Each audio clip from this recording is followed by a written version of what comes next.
हम लोग थे आर इक्विवेलेंट और सी इक्विवेलेंट पे, और हमने लास्ट टाइम पोटेंशियल की मेथड पढ़ी थी। अब कुछ एग्जांपल्स और करते हैं।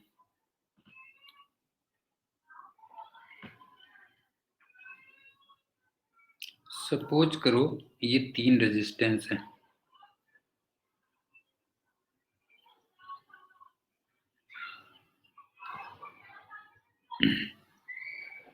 और ये ऐसे कनेक्टेड है और ये ऐसे कनेक्टेड है, और तुम्हें ए और बी के बीच में निकालना है।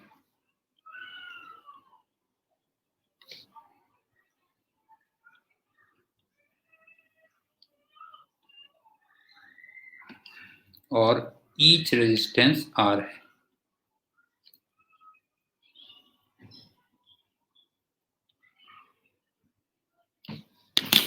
तो इसमें देखो,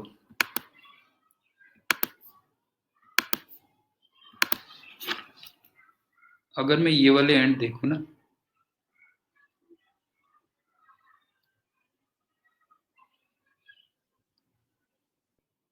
तो ये सब एक ही पोटेंशियल पे होंगे ना। जैसे ये अगर मैं V1 कहता हूं मान लो, तो इधर V1 आ गया, इधर V1 आ गया, और इधर V1 आ गया, ये हो गया। अब मान लो मैं दूसरा एंड लेता हूं, सपोज करो ये लेता हूं मैं,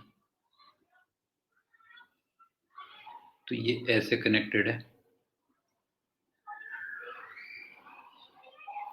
इसका मतलब अगर ये V2 है तो ये भी V2 है,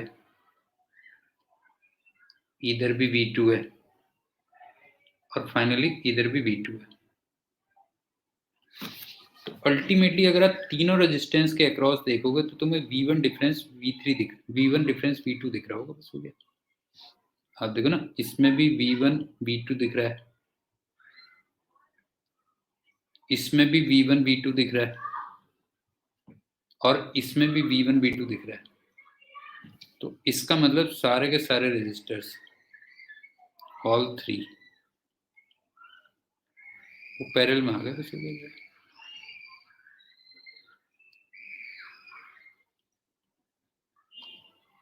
तो जो नेट रेजिस्टेंस आएगा R अक्रॉस AB, वो R/3 के इक्वल हो जाएगा। ये कहते हैं। एक और एग्जांपल लेते हैं।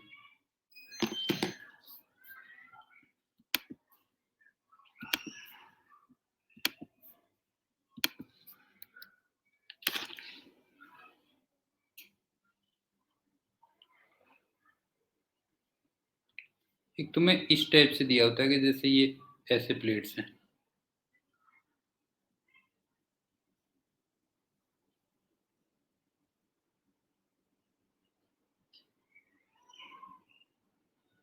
मान लो ये दे रखा है, ये A है, ये B है, और ईच प्लेट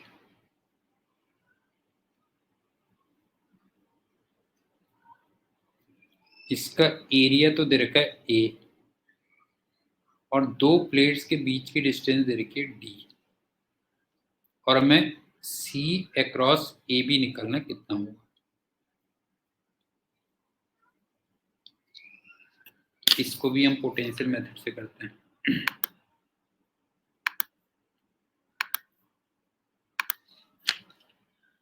कि ये वाला अगर मैं देखूंगा,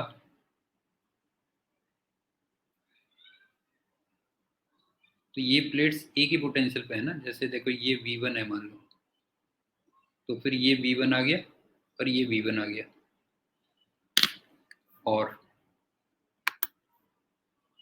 अगर मैं दूसरे को देखूं मान लो, तो ये और ये, इसका मतलब ये अगर V2 है तो ये V2 आ गया और ये V2 आ गया। अब देखो, एक कैपेसिटर ये बन गया V1 डिफरेंस V2 का, और एक कैपेसिटर ये बन गया V1 डिफरेंस V2 का।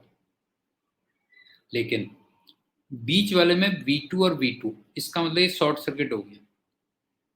बीच वाला अगर देखोगे तो ये शॉर्ट सर्किट हो गया। तो फाइनली आप V1 डिफरेंस V2 के तुम्हें दो कैपेसिटर दिख रहे होंगे, और दोनों के दोनों पैरेलल में दिख रहे होंगे। मतलब दो कैपेसिटर्स पैरेलल में आ गए,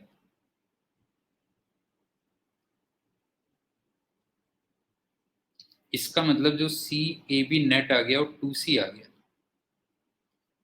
और एक सी की value 2 into epsilon not a by D के इक्वल आ जाएगी। ये कह लो, ये आंसर आ गया। अगला एग्जांपल देखो पोटेंशियल मेथड पे।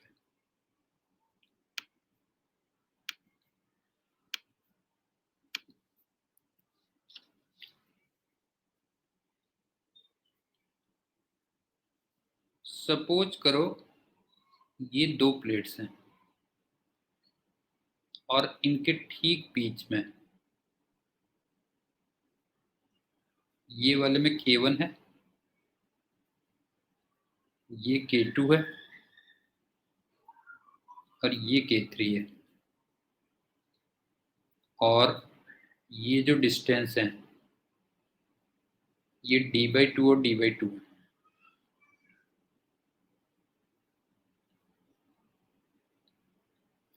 और टोटल एरिया ऑफ प्लेट्स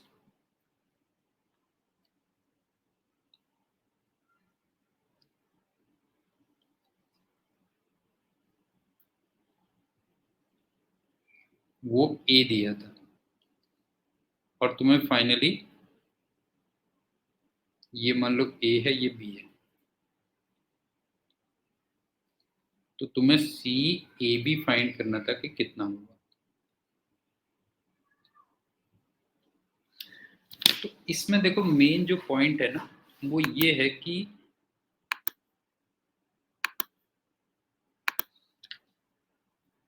एक ये और एक ये, एक्चुअल में ये दो मेटेलिक प्लेट्स हैं, ये ध्यान रखना, ये दो हैं मेटेलिक प्लेट्स।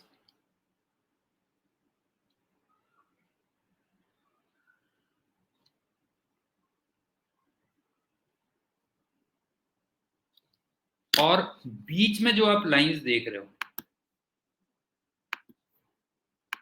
ये वाली जो लाइंस आप देख रहे हो, ये आ गई या फिर ये आ गई, ये डाई इलेक्ट्रिक की बाउंड्रीज हैं एक्चुअल में। अगर आप देखोगे तो ये जो लाइंस दिख रही हैं, these are boundaries of dielectrics.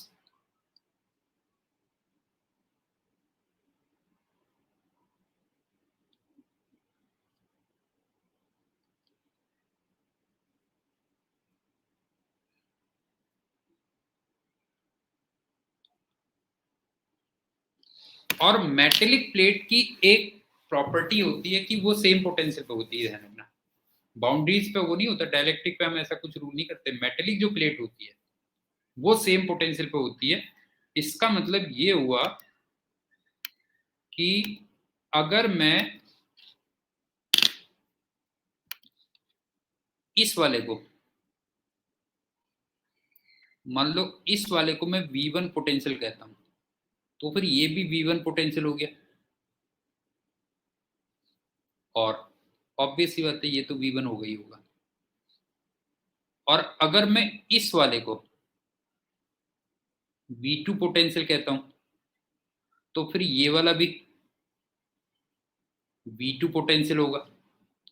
तो तुम्हें एक V1 V2 इधर दिख रहा होगा और एक V1 V2 इधर दिख रहा होगा। तो इसका मतलब ये दोनों के दोनों कैपेसिटर अगर देखोगे तो ये पैरेलल में आएंगे, जिनके across potential difference V1 difference V2 है। इसका मतलब जो नेट कैपेसिटी आएगी, अगर आप सी देखोगे तो वो हो जाएगा सी लेफ्ट हैंड साइड प्लस सी राइट हैंड साइड। अब आप देखो कि लेफ्ट हैंड साइड की कैपेसिटी कितनी आएगी।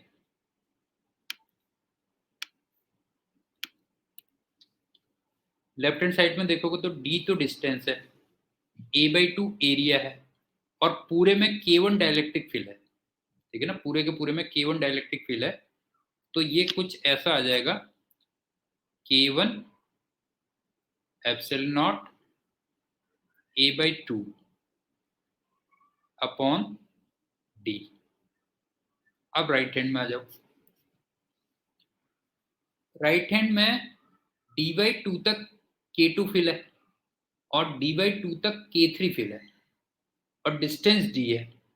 तो इसके लिए ये वाला फॉर्मूला हम लगा देंगे, epsilon not a/2 upon d minus T1 minus T2 plus T1 upon K2 plus T2 upon K3। और यहां पे T1 और T2 दोनों को आप d/2 रख दोगे। और वैसे मैंने तुम्हें एक बार बताया कि अगर पूरे में डाइलेक्ट्रिक फील्ड है तो फिर ये वाला जो टर्म आता है, वैसे भी तुम जानते हो कि ये वाला टर्म जीरो आ जाता है। ये मैंने पहले भी बताया था, ये टर्म जीरो आ जाता है, तो इसको तो भूल जाओ। तो यहाँ पे T1 को और T2 को दोनों को आप d/2 रख दोगे बस। ये कर लीजिए, आई थिंक समझ में आ गया होगा। अच्छा, कई जगह ना इसको ऐसे भी करते हैं, जैसे एक कैपेसिटर ये और एक कैपेसिटर ये, इसको सीरीज में मान लेते हैं, कई जगह सीरीज में मान लेते हैं। वो बाय द वे खैर आंसर सेम आ जाता है। तो मेरे हिसाब से ये फॉर्मूला ज़्यादा लॉजिकल है, जो हमने ये किया है ये फॉर्मूला ज़्यादा लॉजिकल है, रादर देन कि आप K2 और K3 को सीरीज में एज्यूम करें। पोटेंशियल की एक प्रॉब्लम और कर लेते हैं, उसके बाद चलते हैं दूसरी मेथड में।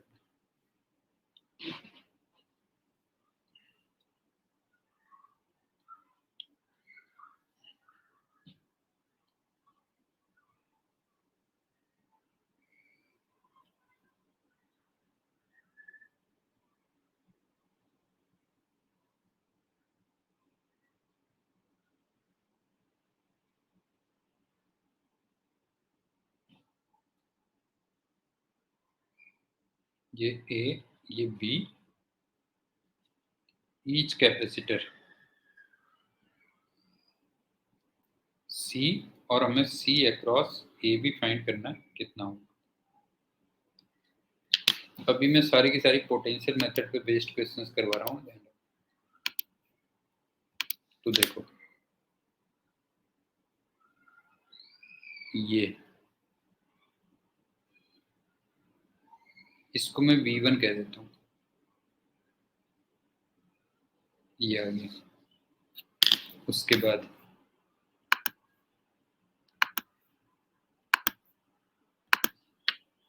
इसको मैं V2 कह देता हूँ,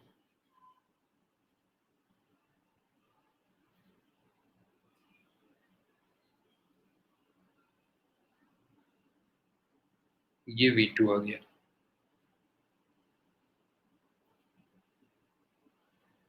और एक लास्ट में बीच में और रह गया,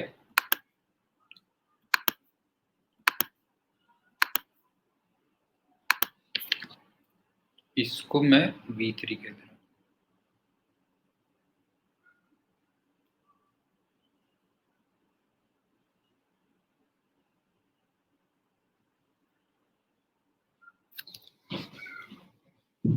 अब सिंपल से देखो, V2 V3 V2 V3, इसका मतलब 2C तो ये लगा दो, क्यों? आप देखो ना, 2C ये लगा दो, एक तरफ लिख दो V2 और एक तरफ लिख दो V3, और एक लिख दो V1 V2 V1 और V2 हम ऑलरेडी ले चुके हैं, V2 ले चुके हैं, तो ये V2 आ गया। V1 नहीं लिया हमने, तो दूसरे को V1 ले लेते हैं,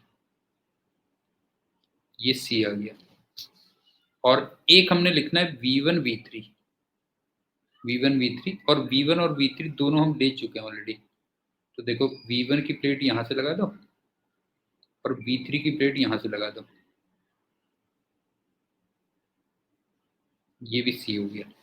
लेकिन इंपॉर्टेंट पॉइंट ये है कि तुम्हें किस किस के बीच में निकालना है, आपको नेट कैपेसिटी किस किस के बीच में निकालनी वो इंपॉर्टेंट है।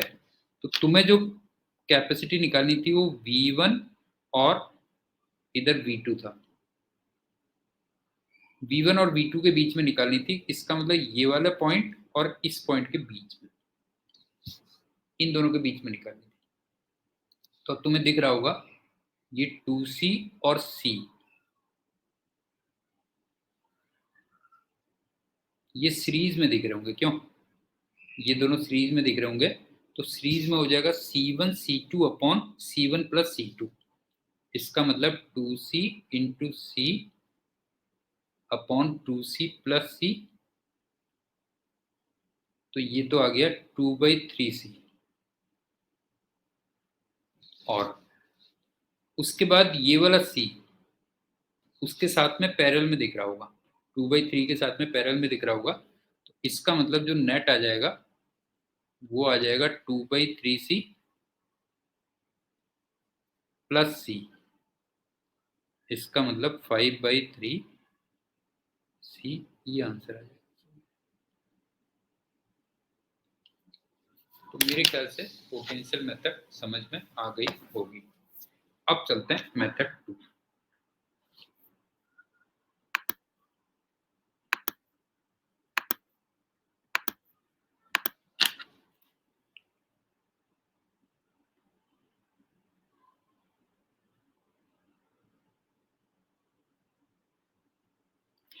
इसमें कुछ ना इनफाइनाइट सीरीज होती हैं,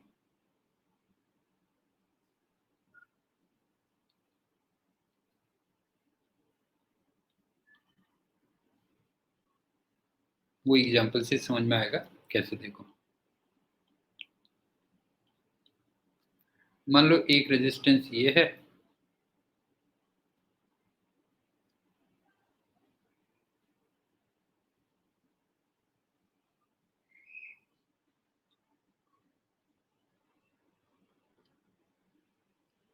इस टाइप से इनफाइनाइट तक जा रही है।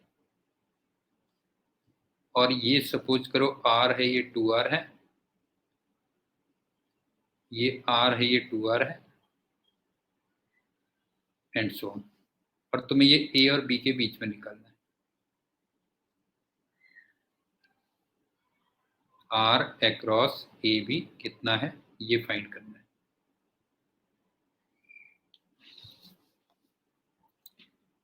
तो इसमें हम क्या करते हैं कि आर ए बी को ना लेट एक्स कर लेते हैं।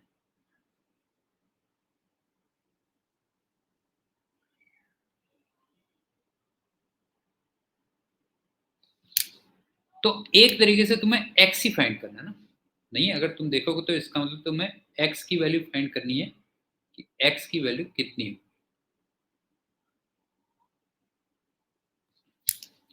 अब इसमें देखो कंसेप्ट क्या लगता है, इसमें कंसेप्ट ये लगता है कि अगर मान लो समुंदर में से एक लोटा तुम पानी निकाल भी लोगे तो समुंदर में कोई फर्क नहीं पड़ेगा। तो एग्जैक्टली आप ये कह सकते हो कि अगर इनफाइनाइट सीरीज में से मैं एक चेन कट भी कर दूंगा, नहीं है एक चेन कट भी कर दूंगा तो उससे भी कोई फर्क नहीं पड़ेगा। तो आप ये देखो कि अगर मैं इन दो पॉइंट्स के बीच में देखता,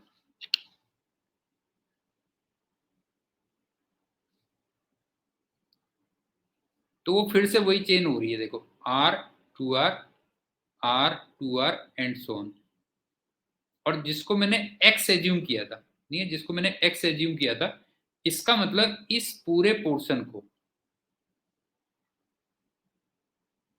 मैंने एक्स ऑलरेडी एज्यूम किया था, तो इसकी जगह यहां पे एक्स लगा दो, ये एक्स हो गया।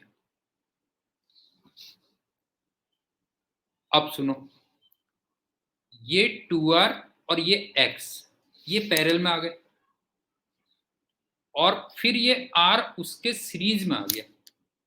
इसका मतलब अब मैं अगर AB के अक्रॉस निकालूंगा, अगर आप देखोगे तो मैं अब अगर AB के अक्रॉस निकालूंगा तो कितना होगा, R A B equal to R plus 2r और x का पैरेलल कॉम्बिनेशन। इसका मतलब 2r into x upon 2r plus x, और आर ए बी को हमने ऑलरेडी x एज्यूम किया था, नहीं है, आर ए बी को ऑलरेडी x एज्यूम किया था, तो इसको आप x लिख दो, बस हो गया। अब इस इक्वेशन को अगर देखोगे तो इसमें x में तुम्हें एक क्वाड्रेटिक इक्वेशन दिख रही है,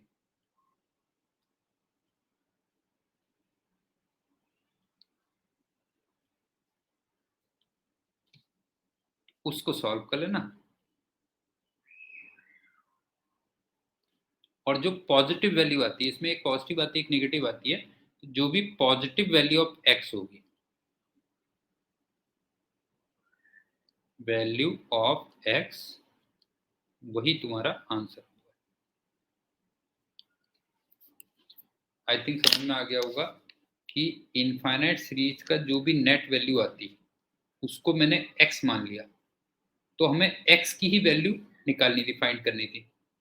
तो मैंने तुमसे कहा कि ये इस कंसेप्ट पे बेस्ड होता है कि अगर समुद्र में से एक लोटा आप पानी निकाल भी लोगे तो कोई फर्क नहीं पड़ेगा, ठीक।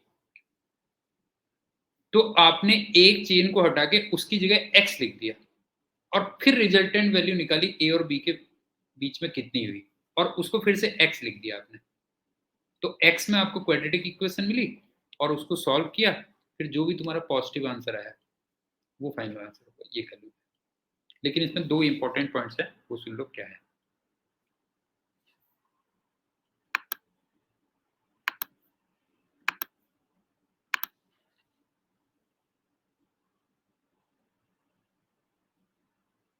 Two important points.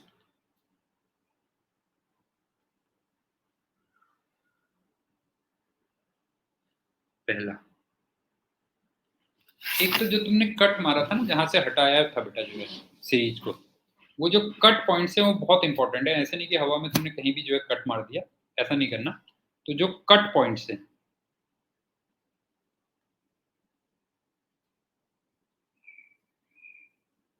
Those are very important.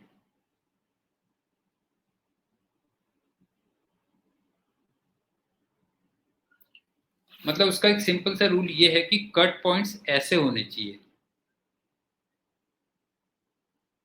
कि जो तुमने सीरीज रिमूव की थी, ठीक है ना, remove series,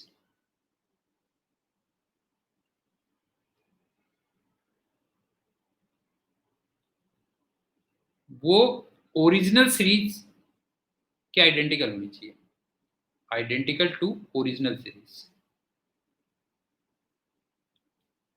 identical to original series.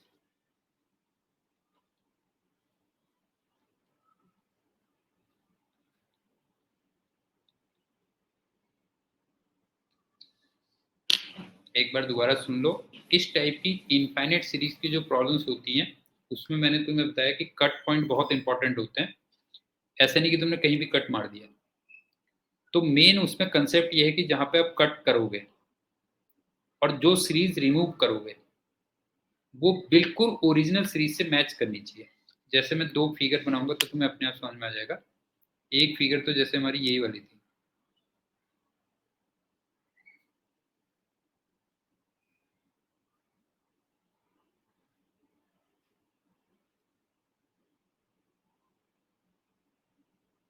एक तो ये थी, एक मान लो ऐसे होती,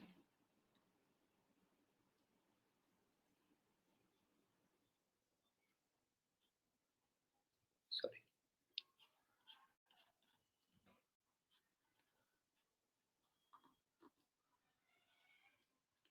तो दोनों में हम कहाँ कट करेंगे, हाँ वो ध्यान से देखना बेटा।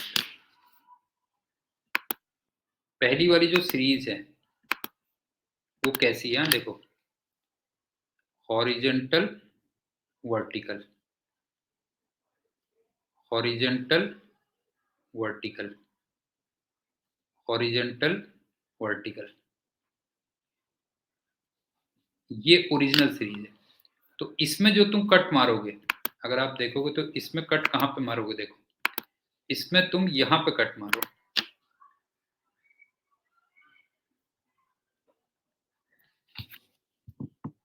क्योंकि कट मार के जो तुमने रिमूव की है सीरीज, नहीं, कट मार के जो तुमने सीरीज रिमूव की है वो हॉरिजेंटल वर्टिकल हॉरिजेंटल वर्टिकल वो की है।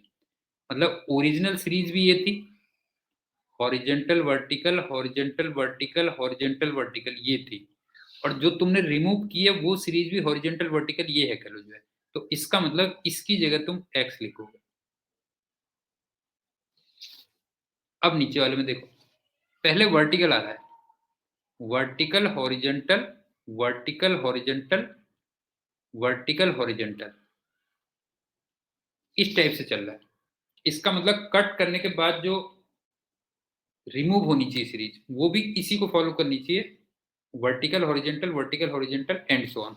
तो फिर तुम यहाँ पे इस पे ऐसे कट मारोगे, ये कट मारोगे। अब आप देखो जो तुमने सीरीज रिमूव की है वो vertical horizontal and so on है, तो इसका मतलब इसकी जगह तुम एक्स लगा दो, ये कर। एक तो ये बहुत इंपॉर्टेंट है कि कट करने के बाद जो सीरीज रिमूव होनी चाहिए वो ओरिजिनल सीरीज से क्या होनी चाहिए, बिल्कुल क्या करनी चाहिए, मैच करनी चाहिए। दूसरा पॉइंट क्या है, देखो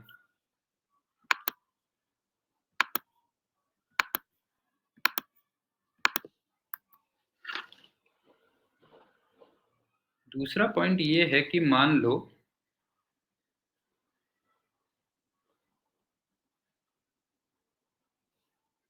ये ऐसे था, हाँ,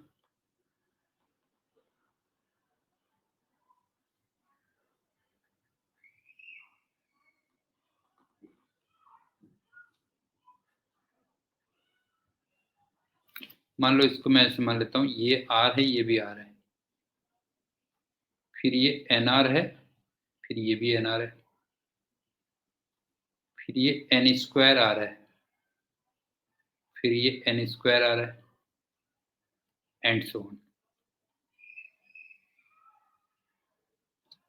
अब क्या करोगे, ये ए है ये बी है। अब सुनो, ओरिजिनल जो सीरीज थी वो थी R R, N R N R, N square R, N square R, and so on. और इसकी वैल्यू को तुमने एक्स माना था,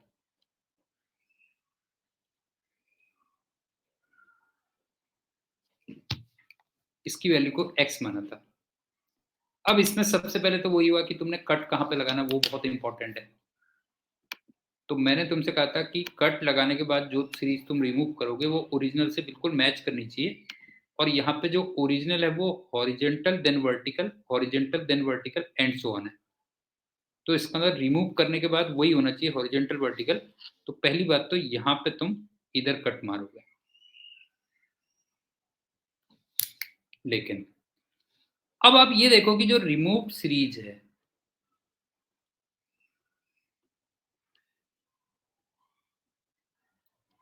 वो एन आर एन आर है, N square R, N square R है, एंड सो ऑन। इसका मतलब ओरिजिनल सीरीज को जब एन से मल्टीप्लाई करोगे तब वो रिमूव सीरीज बनेगी। समझ गए ना? अगर आप देखोगे तो जो रिमूव सीरीज है, रिमूव सीरीज है वो क्या है बताओ, हर रेजिस्टेंस को एन से मल्टीप्लाई करोगे, एन इंटू ओरिजिनल।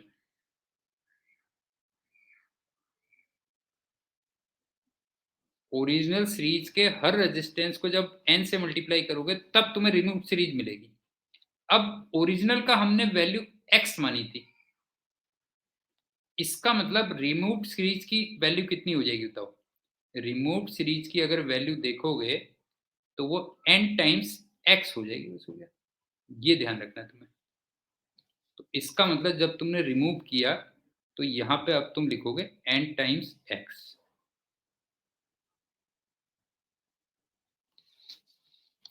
और अब मैं अगर इस फिगर में देखूं तो आर ए बी कितना निकल के आया देखो।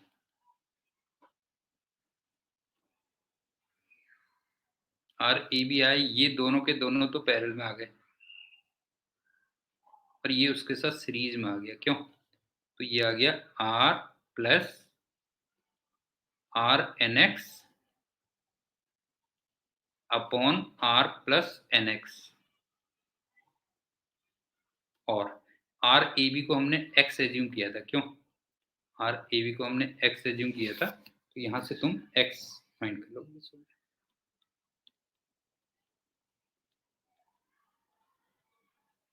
तो आई थिंक समझ में आ गया होगा कि ये जो इनफाइनाइट सीरीज मेथड है उसमें दो पॉइंट्स बहुत इंपॉर्टेंट हैं।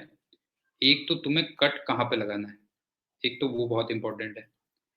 और दूसरा मैंने आपसे कहा कि अगर मान लो रिमूव्ड सीरीज का हर रेजिस्टेंस, मतलब रिमूव्ड सीरीज तब मिल रही है जब ओरिजिनल सीरीज के हर रेजिस्टेंस को आप n से मल्टीप्लाई कर रहे हो, तो ऑब्वियस सी बात है जो फाइनल वैल्यू होगी रिमूव सीरीज की वो भी फिर n times of original series होगी।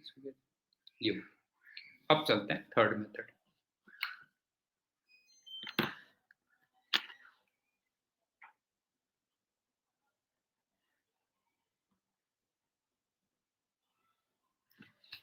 थर्ड मेथड ये होती है कि अगर एंट्री और एग्जिट पॉइंट्स पे, एंट्री एंड एग्जिट पॉइंट्स पे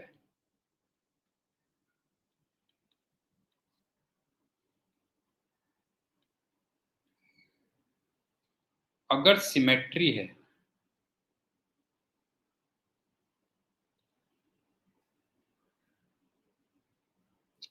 तो फिर करंट जैसे एंटर करती है, ठीक है ना, फिर करंट जैसे एंटर करती है बिल्कुल करंट वैसे ही बाहर निकलती है, ये है कह लो जो है। ठीक, तो उस केस में जो करंट होती है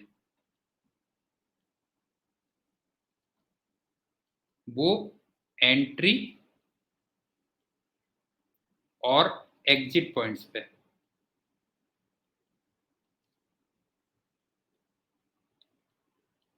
सिमेट्रिकल होती है।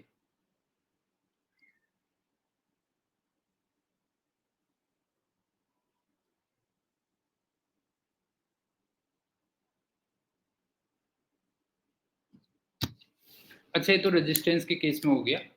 अगर मान लो मैं कैपेसिटर के केस में कहूँ, मान लो रेजिस्टेंस की जगह कैपेसिटर्स होते हैं, तो फिर हम ये लगाते हैं कि एंट्री और एग्जिट पॉइंट्स पे जो चार्जेस का डिस्ट्रीब्यूशन होगा वो बिल्कुल सिमेट्रिकल टाइप का होगा। एक बार कंसेप्ट दूसरा सुन लो कि अगर तुम्हें एंट्री पॉइंट से और एग्जिट पॉइंट से सिमेट्रिकल सर्किट दिख रहा है तो फिर रेजिस्टेंस के केस में एक तरफ से जैसे करंट एंटर करेगी दूसरी तरफ से वैसे ही करंट क्या होगी, बाहर निकलेगी। ठीक, और अगर वो कैपेसिटर्स का केस है तो तुम ये कह सकते हो कि एक एंड से प्लस क्यू का जिस टाइप से डिस्ट्रीब्यूशन होगा दूसरे एंड से माइनस क्यू का उसी टाइप से डिस्ट्रीब्यूशन होगा, ये कह रहे हैं। अब एग्जाम्पल देखो तब समझ में आएगा। जैसे मान लो ये है,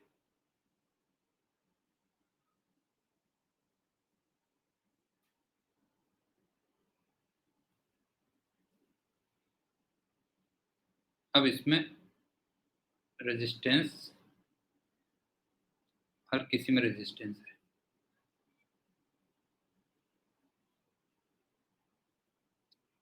ये ए है, ये बी है। ईच रेजिस्टेंस आर है, तो तुम्हें resistance across A B find करना है कितना हो।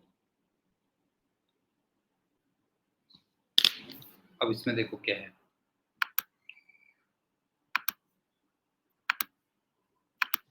अगर मैं ये मान के चलता हूं कि यहां से करंट आई एंटर कर रही है और यहां से आई करंट बाहर जा रही है,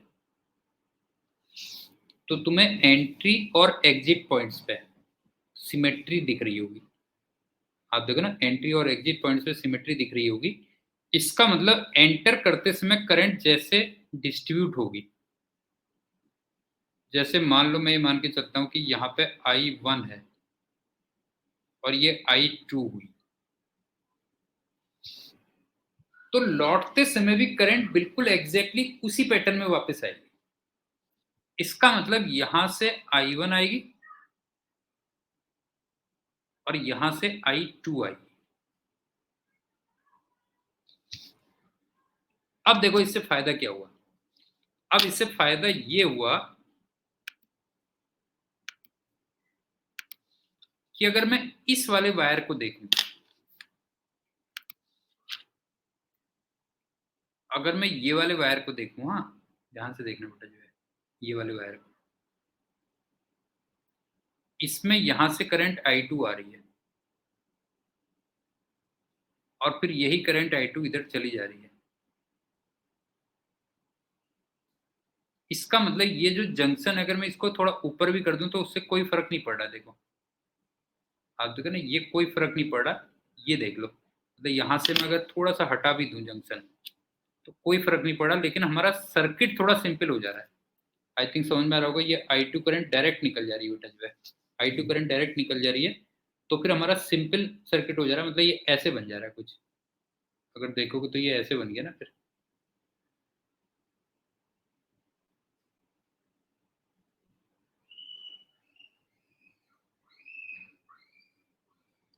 ये हो गया,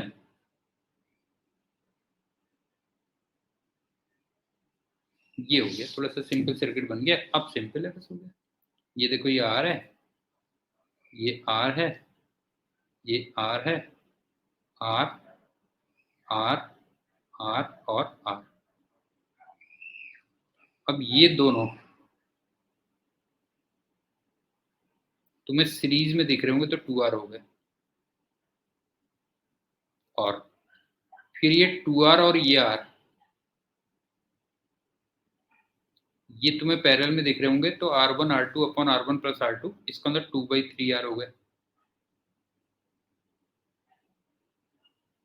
उसके बाद ये 2/3R और ये R और ये R सीरीज में आ गए, तो इसका मतलब प्लस 2R और ऐड हो गया, तो ये आ गया 8/3R। और अब ये 8/3R और ये 2R, अब देखो ना, ये 8/3R और ये 2R, ये फिर दोनों किस में आ गए, ये दोनों फिर से पैरेलल में आ गए।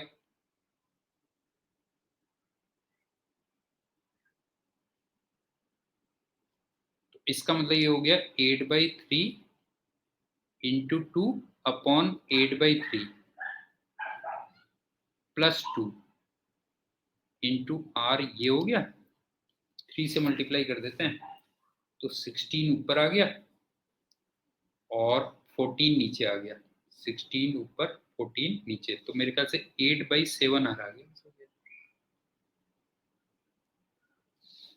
आई थिंक समझ में आ गया होगा कि अगर एंट्री और एग्जिट पॉइंट्स पे आपको सिमेट्री दिख रही है, तो फिर जैसे करंट एंटर करते समय डिस्ट्रीब्यूट होती है, उसी टाइप से करंट बाहर भी निकलती है। तो उससे हमें थोड़ा सा बीच में एक ये सहूलियत हो जाती है कि बीच में हम किसी कनेक्शन को रिमूव कर सकते हैं। जैसे देखो, एक और इसी को अगर मैं थोड़ा सा और वो कर देता, ऐसे कर देता ना, मान लो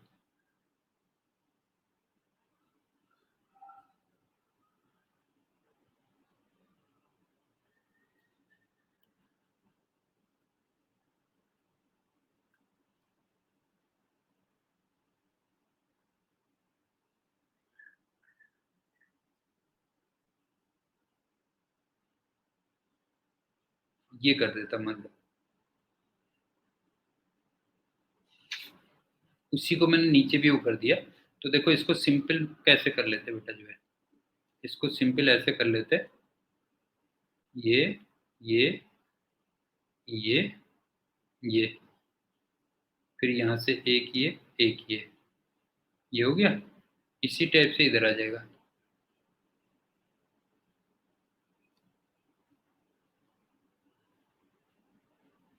ये हो जाता और हर किसी में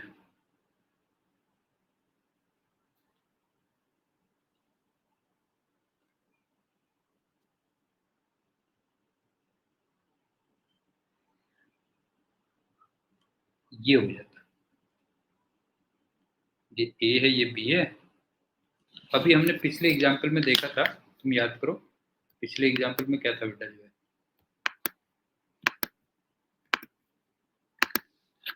इस पूरे का हमने ऊपर वाले का 8/3R निकाल लिया था,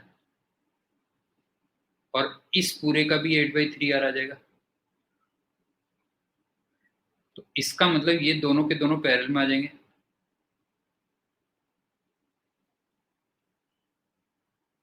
तो वो हाफ हो जाएंगे, ध्यान रखना पैरेलल में हो जाएंगे तो हाफ हो जाएंगे। तो इनका 4/3R हो जाएगा, इनका मिला के हो जाएगा 4/3R। और लेकिन अब ये बीच में ये R और R ये और है, 2R और है, वो भी इसके साथ पैरेलल में है। तो इसका मतलब नेट कितना हो जाएगा? नेट हो जाएगा 4/3 into 2 upon 4/3 plus 2 into R, 3 से मल्टीप्लाई कर देते हैं तो 8 ऊपर आ गया और 10 नीचे आ गया। 3 से मल्टीप्लाई कर रहा हूँ तो 8 ऊपर आ गया, 10 नीचे आ गया। तो मेरे ख्याल से 4/5R ये आ जाता है। ये आंसर है। तो मेरे ख्याल से ये भी समझ में आ गया होगा कि अगर एंट्री और एग्जिट पॉइंट्स पे आपको सिमेट्री दिख रही है तो एंटर करते समय करंट का डिस्ट्रीब्यूशन जैसे होगा, बाहर निकलते समय भी करंट का डिस्ट्रीब्यूशन वैसे ही होगा।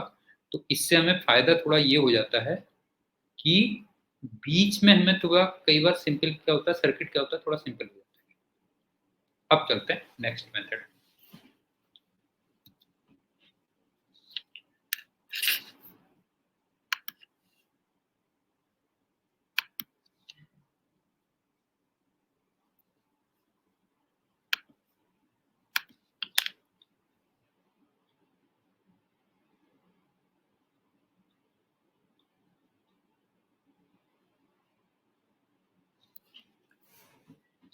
इसमें बैलेंस्ड व्हीट स्टोन ब्रिज है लेकिन 5 से ज्यादा रेजिस्टेंस है। Balanced wheat stone bridge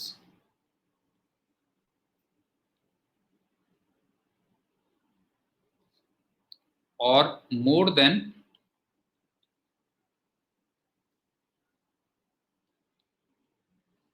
5 registers.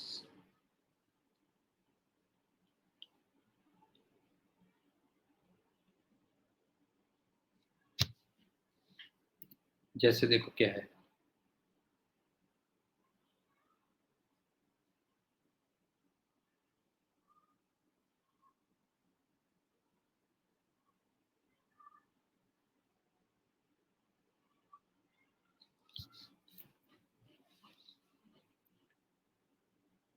ये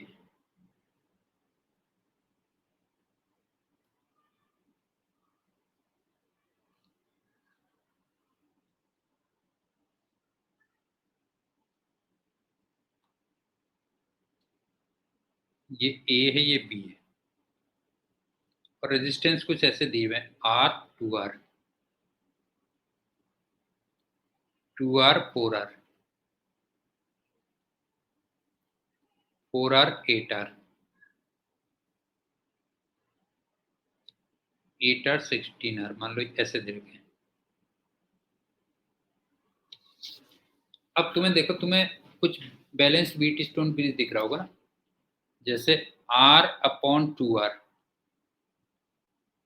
is equal to 2R upon 4R is equal to 4R upon 8R which is equal to 8R upon 16R। मेरे ख्याल से बैलेंस दिख रहा होगा, लेकिन कई सारे हैं इसमें। नहीं, कई सारे हैं, तो ये बीच वाले तुम रिमूव कर दो बस। जैसे वहां पे हम करते थे उसी टाइप से आप ये बीच वाले रिमूव कर दो, तो ये सारे के सारे रिमूव हो जाएंगे बस। ये कर,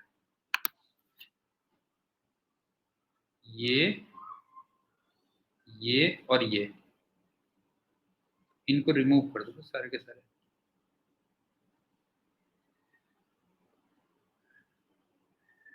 आई थिंक समझ में आ गया होगा कि आपको बैलेंस्ड व्हीट स्टोन ब्रिज दिख रहा है, लेकिन कई सारे हैं उसमें, लेकिन हर कोई बैलेंस्ड है। P upon Q equal to R by S. अब तुम्हें दिख रहा होगा ये आर और 2r, इसका मिला के 3r हो गया, 2r और 4r का मिला के 6r आ गया, 4r और 8r मिला के 12r आ गया, और 8r और 16r मिला के 24r आ गया। ये सारे के सारे पैरेलल में आ जाएंगे बस, हो गया। नहीं है, ये आपस में किस में होगा, पैरेलल में होगा। ये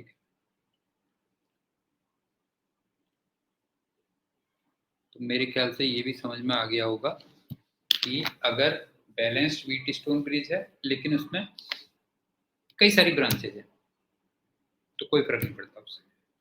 ठीक, नेक्स्ट हम चलते हैं अगर अनबैलेंस्ड व्हीट स्टोन ब्रिज।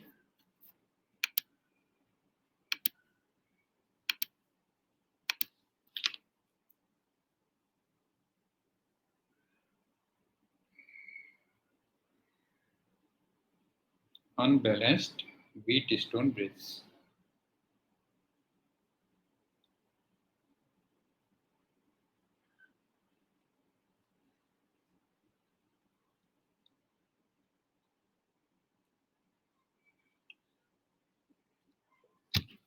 ये वैसे हमने करंट इलेक्ट्रिसिटी में भी किया था रेजिस्टेंस के साथ में, तो मैं यहाँ पे इसको कैपेसिटर के साथ में कर देता हूँ। वहां पे हमने रेजिस्टेंस के साथ किया था, यहाँ पे हम कर दे रहे हैं कैपेसिटर के साथ में।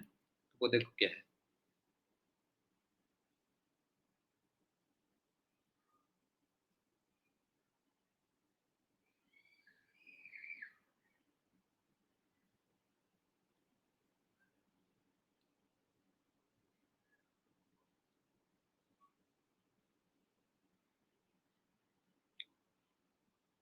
मान लो ये C है, ये 2C है, ये 3C है, 4C, 5C,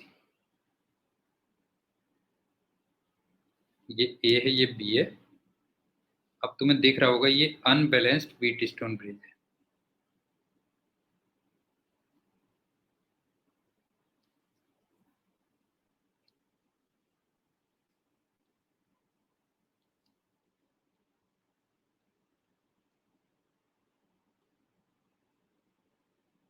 अच्छा, इसमें थोड़ा सा, हाँ ये थोड़ा सा सिमेट्री दे सकता है, तो मैं उस टाइप का ले लेता हूँ, थोड़ी सी सिमेट्री ले लेता हूँ।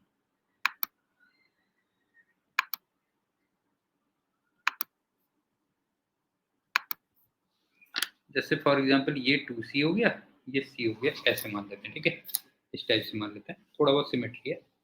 अब देखो इसमें क्या करते हैं,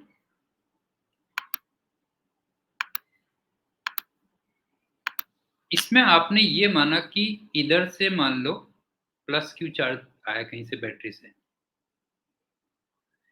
तो ऑब्वियस सी बात है बैटरी के नेगेटिव टर्मिनल से यहां से माइनस क्यू चार्ज आया होगा। अब ये प्लस क्यू इन दोनों में गया होगा, इसमें मान लो Q1 गया होगा, इसमें Q2 गया होगा, सपोज करो। तो फिर तुम्हें सिमेट्री टाइप की कुछ दिख रही होगी, तो इसका मतलब यहां पे माइनस, यहां पे प्लस Q2 होगा, और यहां पे माइनस, यहां पे प्लस Q1 होगा। आई थिंक समझ में आ गया होगा। एंट्री और एग्जिट पॉइंट्स पे थोड़ा सा मैंने सिमेट्रिकल दिया हुआ है, तो इसका मतलब चार्ज जैसे डिस्ट्रीब्यूट हुआ उसी टाइप से फिर दूसरी साइड भी डिस्ट्रीब्यूट होगा। अब रह गया इस पे कितना चार्ज होगा, ध्यान से देखो बेटा। इस पे मान लो मैं प्लस मान लेता हूँ, ये माइनस मान लेता हूँ। तो मैंने तुम्हें ना लास्ट लेक्चर में एक चीज बताई थी, अगर याद हो तुम्हें,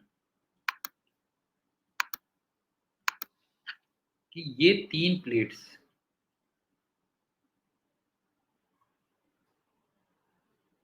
आइसोलेटेड सिस्टम बननी है।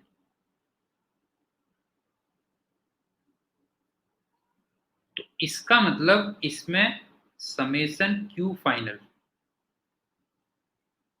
Equal to summation Q initial होना चाहिए, और इनिशियली सब कुछ अनचार्ज था, तो इसका मतलब ये वाला जो चार्ज है वो 0 था, तो फिर ये वाला चार्ज भी 0 होना चाहिए।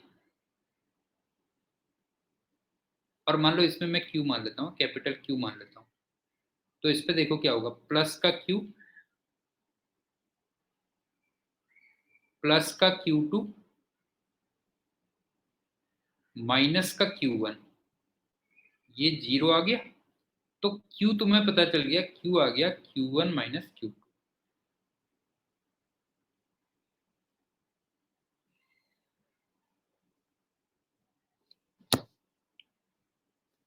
अब आप ये देखो कि हमने ना 3 अननोन्स लिए हैं,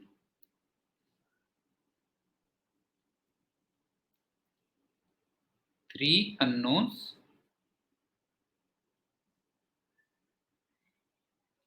एक मैंने लिया था Q, एक मैंने लिया था Q1, एक मैंने लिया था Q2।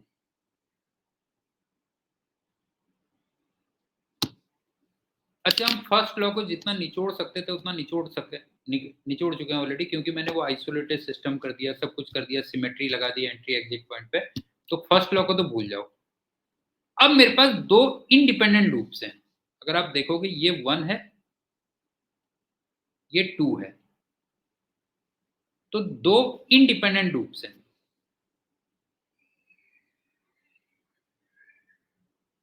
2 independent loops.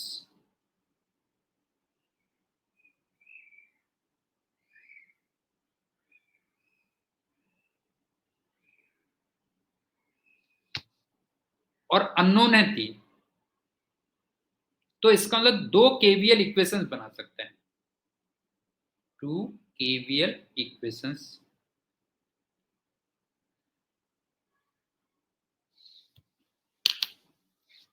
अब हम सॉल्व तो नहीं कर सकते, ध्यान रखना, इक्वेशंस 2 हैं और अननोन्स हमारे पास 3 है, सॉल्व तो नहीं कर सकते। हाँ, इतना जरूर कर सकते हैं कि Q1 और Q2 को Q के टर्म्स में निकाल सकते हैं, ठीक है ना, Q1 और Q2 को Q के टर्म्स में निकाल सकते हैं। तो आप 2 केवीएल अप्लाई करके वही काम करोगे, फाइंड, ये वहां भी बताया था मैंने, Q1 and Q2 in terms of Q।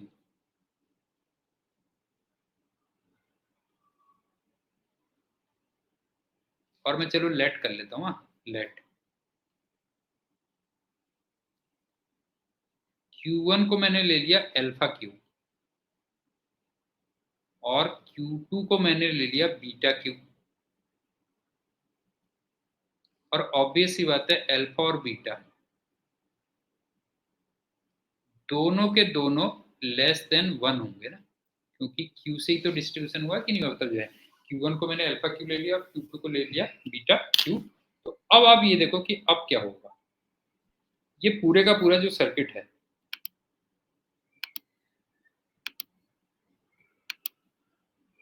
ये इसके इक्विवेलेंट होगा, अगर देखोगे ना, एक कैपेसिटर है बस, हो गया C नेट,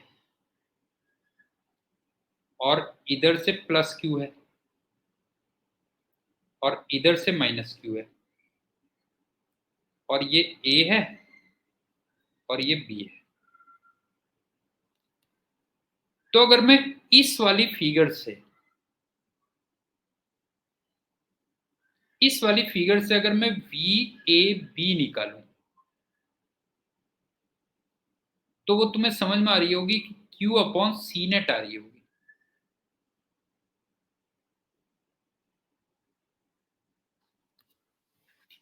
समझ में आ रहा है? बताओ, एक सिंगल जो फिगर बनी लास्ट में, जो फाइनल फिगर बनी, उससे अगर मैं मान लो VAB निकालता तो C अपॉन Q नेट होती, ठीक। लेकिन एक अगर मैं VAB की वैल्यू इस फिगर से निकालता, मान लो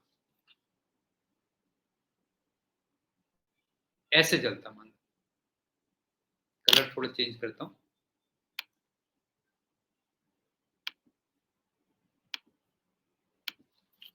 अगर मान लो मैं यहां से चलता,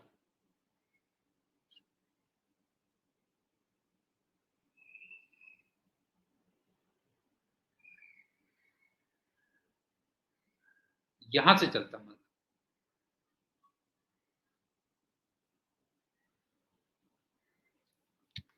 यहां से अगर मैं वी ए बी निकालता तो Q1 अपॉन सी एक में डिस्ट्रीब्यूशन होता, मतलब ड्रॉप होता, और Q2 अपॉन 2C दूसरे में ड्रॉप होता। तो इसका मतलब यहां से वी ए बी कितना निकल के आता, उस वाले लूप से अगर देखते तो वी ए बी कितना निकल के आता, वो निकल के आता Q1 upon C plus Q2 upon 2C। और Q1 को मैंने अल्फा क्यू लिख लिया था, तो ये आ गया alpha Q upon C plus उसको लिख लिया था beta Q, beta Q upon 2C। ये दूसरी इक्वेशन बन गई। और पहली इक्वेशन हमारी वी ए बी की क्या थी बताओ, वी ए बी की थी क्यू अपॉन सी नेट थी, ये पहली इक्वेशन थी। अब आप देखो 1 और 2 को इक्वेट कर दो, बस हो गया, क्योंकि दोनों से आपने वी ए बी निकाला है, तो 1 और 2 को इक्वेट कर दो, तो आपको देखो क्यू कैंसिल हो रहा होगा, नहीं है? अगर 1 और 2 को इक्वल करोगे तो क्यू कैंसिल हो रहा होगा, तो इसका मतलब ये आया alpha upon C plus beta upon 2C equal to 1 upon C net. ये हो गया, तो यहां से सी नेट निकाल लो,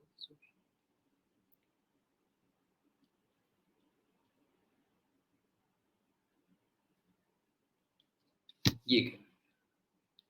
और लास्ट हमारी रहती है मेथड ऑफ सिमेट्री, लेकिन उसको हम नेक्स्ट उस पर करेंगे। लास्ट है मेथड ऑफ सिमेट्री।